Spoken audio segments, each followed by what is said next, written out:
Sometimes people drift into our lives like a feather blowing in the wind, landing right in our laps.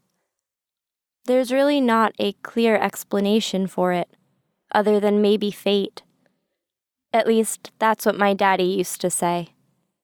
He was always writing poetry, and more often than not, he would have that faraway look in his eyes, almost as if he'd discovered a secret, but just couldn't put it into words. I caught him staring out the kitchen window one night. He was still, almost too still, like he had gone someplace else, someplace in his memories, someplace I couldn't go. It was a place that only he shared with my mother. I'd watched him from a distance, afraid to make a sound for fear that it would startle him. He deserved to be happy, even if it was only through imagined what-ifs. I was very careful not to disturb his happy place. My daddy was my heart when I was growing up. I didn't really remember my mother. She died when I was very young. I saw a woman in my dreams, though, with brown hair and brown eyes like me, and she was always wearing a smile. I think it was a memory of my mom. It was what I liked to believe anyway. I was only 3 years old when she died. I know it was hard on my daddy. He truly loved her, and it was because of my daddy that I always held on to the idea of love. I mean real, unconditional love. He still wrote my mother poems, even though she had passed away 23 years before. I wanted a love like that.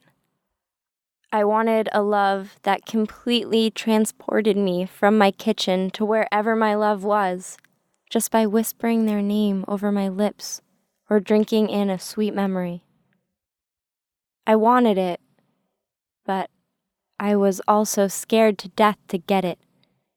That kind of love completely enveloped you, and it was rare. So it also scared me to think sometimes that it could never happen to me. What a tragedy that would be. I just continued waiting, hoping, and praying that true love found me.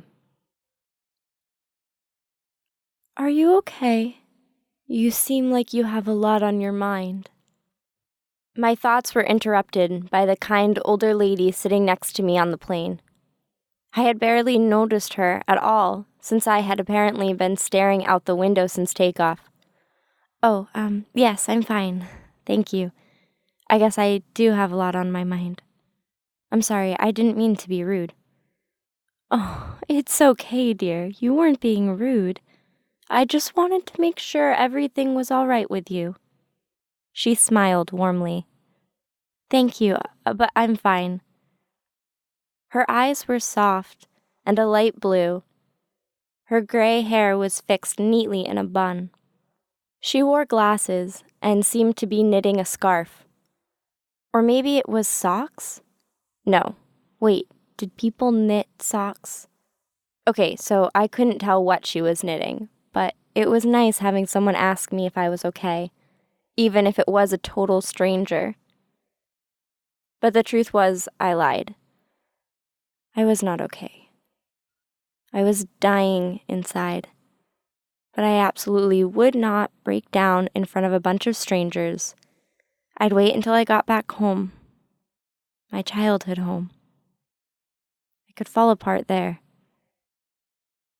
Ever since I got the call about my daddy's accident, I found myself thinking about the things he used to say to me. I guess I'd been trying to bottle up my memories of him and keep them as fresh in my mind as possible, allowing myself to be consumed by his words, trying desperately to remember some of the poems he used to write. If you see her, tell her we're okay. Tell her she's everything I am. She's everything I say.